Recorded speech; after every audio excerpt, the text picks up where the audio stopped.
Sir, तुम्ही मुख्यमंत्री पदाची शपथ घेताना जसे होतात तसेच आज सुद्धा आहात, हे कसं काय?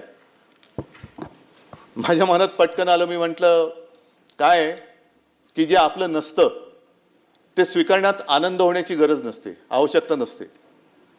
आणि जे आपलं नसतं ते सोडण्यामध्ये दुःख होण्याची तरी काय गरज आहे? त्याच्यामुळे जसं मुख्यमंत्रीपद अचानक आलं तसं मुख्यमंत्रीपद गेलं.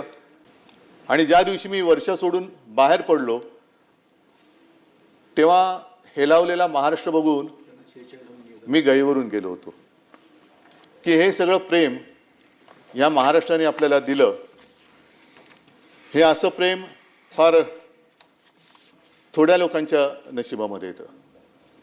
आणि मला आठवत आहे की मी मुख्यमंत्रीपद म्हणजे वर्षा सोडला आणि मातोश्रीत आलो. मुख्यमंत्रीपद सोडलेलं नव्हतं, एक 2-4 दिवसानंतर ते सोडलं.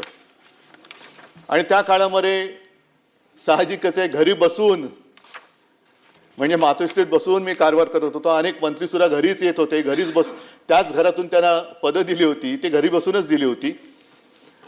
पण काही अधिकारी माझ्यासोबत नेहमी यायचे 2-4 दिवस, कारण सरकारी काम थांबू शकत नव्हतो.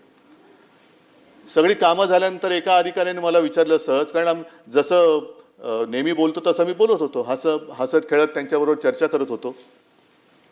आणि ते बघितल्यानंतर एका अधिकाऱ्याने मला विचारलं, सर एक विचारू का? म्हटलं विचारा. काय? सर, तुम्ही मुख्यमंत्री पदाची शपथ घेताना जसे होतात तसेच आज सुद्धा आहात, हे कसं काय? माझ्या मनात पटकन आलं. मी म्हटलं काय आहे की जे आपलं नसतं ते स्वीकारण्यात आनंद होण्याची गरज नसते, आवश्यकता नसते. आणि जे आपलं नसतं ते सोडण्यामध्ये दुःख होण्याची तरी काय गरज आहे? त्याच्यामुळे जसं मुख्यमंत्रीपद अचानक आलं तसं मुख्यमंत्रीपद गेलं. मी माझ्या घरी आलो.